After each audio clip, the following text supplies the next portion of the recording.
The International Monetary Fund, IMF, is urging the government to move ahead with more urgency to complete wage negotiations with unions representing public sector workers. The call came at the end of the IMF's review of Jamaica's progress under the precautionary standby arrangement during a press briefing at the office of the Prime Minister on Thursday. TVJ's Dashan Hendricks was in attendance and now reports.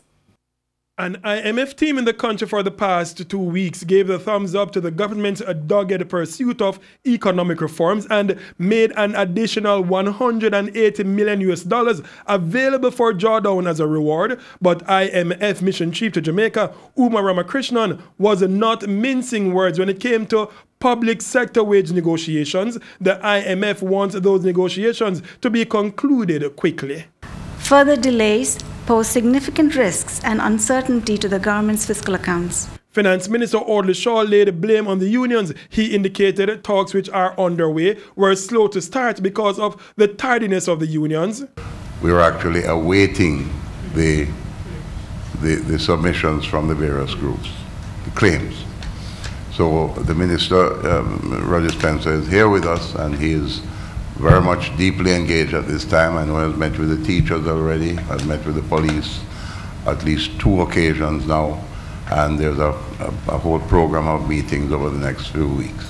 But seemingly mindful that the initial 6% offering made by the government was largely rejected by public sector unions, Ms. Ramakrishnan threw support behind Mr. Shaw's call for the unions to temper their demands. Wage negotiations should be anchored on a forward-looking medium-term compensation framework to sustainably reduce the wage bill and release resources for the much-needed social and growth-enhancing spending.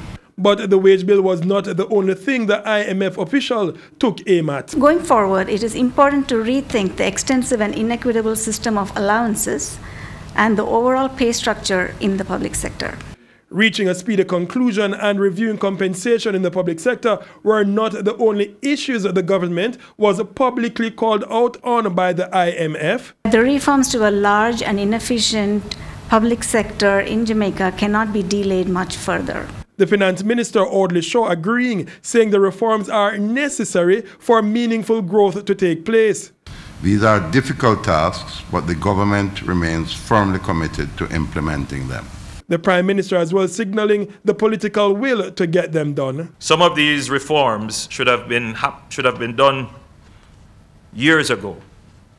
As such, we no longer have the luxury of delay. How fast the reforms move along is now left to be seen. Dashan Hendricks, TVJ News.